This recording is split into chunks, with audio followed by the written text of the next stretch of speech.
என்னோட பேஷண்ட் குணமாகணும். அதெல்லாம் என்னோட அதாவது இறைவன் எதற்காக என்னை இந்த இடத்தை கொடுத்திருக்கிறார் என்று புரிந்து கொண்டால் அது போதும், மீதி அவரு பார்த்துக்குவாரு. அப்ப நான் என்னோட கடமையை சரியா செய்யணும்.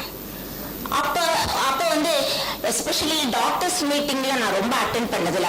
ஒரு காலகட்டத்தில் நான் விவசாய குடும்பத்துல இருந்து பேசிக்கா வந்த நபர். வெட்டி வேறு இது அந்த மாதிரி ஒர்க் ஷாப் எல்லாம் அட்டென்ட் பண்ணேன். அப்ப அங்க அலோபதிக் டாக்டரா அப்படின்னு ஒரு ஆச்சரியத்துல பார்த்தாங்க. அதாவது பேருக்கு பின்னால ஏபிசிடி போட்டுக்கிறது ரொம்ப ஈஸி. ஜஸ்ட் 26 வேர்ட்ஸ், அவ்வளவு மீன்ஸ் லெட்டர்ஸ்.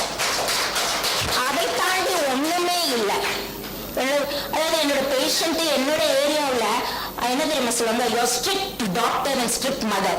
எஸ்பெஷலி நான் பெண்களை அதிகமா திட்டுறது உண்டு. நிறைய பெண்களுக்கு என்னை ஆரம்பத்துல பிடிக்காது. காரணம் என்னன்னா, டாஸ்மாக் கடைக்கு போற ஆண்களை ரொம்ப இதா பண்ணுவாங்க. பட் இந்த காலத்துல பெண்கள் என்ன பண்றாங்க, அவங்களோட கோடி மடங்கு அவங்கனாலதான் குடும்பமே கெட்டு போகுது, சீரியல் முன்னால இருக்கிறது. அப்ப நம்ம மேடத்தை பார்க்கும் பொழுது இந்த மாதிரி அவங்க கடந்து வந்த பாதையெல்லாம் சிலது சொல்லும் போது எனக்கு ஒரு புரட்சிகர பெண்ணா தோணுச்சு. எனக்கு பிடிச்ச பெண்ணெல்லாம் புரட்சிகரமா இருக்கணும் அப்படிங்கிறதுதான். நம்ம நல்லது செய்யும் பொழுது பெர்மிஷன் தேவையே இல்லை, ஜஸ்ட் an இன்ஃபர்மேஷன். நமக்கு பின்னால வருவாங்க, முதல்ல சிரிப்பாங்க, ஏளனம் பேசுவாங்க, விமர்சனம் பண்ணுவாங்க.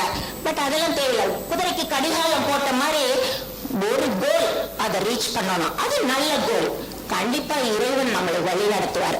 சொன்னாங்கல்ல, ஒரு தமிழ் சார் சொன்னாரு, எங்களுக்கு பிரபஞ்சம் பதில் கொடுக்குதுன்னு. தூய்மையான ஒருத்தர் இந்த அண்ட சராசரத்திலே ஒருவர் இறைவன். அவரிடம் கேள்வி கேட்டால் நமக்கு கிடைக்கும் 1000 பதில், 1000 வழிகள். அதுதான் என்னோட ஃபைனல். இது என்னன்னா, நம்ம பாத்திரத்தை தூய்மையாக வைத்திருப்போம். இறைவன் போட வேண்டிய பிச்சையை கண்டிப்பாக போடுவார், அது தூய்மையாக போடுவார். இதுதான்.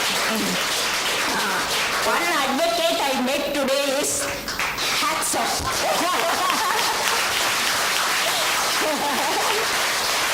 இது இப்படி பார்க்கிறேன். ஒரு லா படிச்சுட்டு நான் நல்ல கேஸ் நேர்மையா நடத்த முடியல அப்படின்னு வெளியில இது பண்றாருன்னா, எஸ்பெஷலி ரொம்ப ரொம்ப இறைவன் அருள் புரியும் உங்களுக்கு.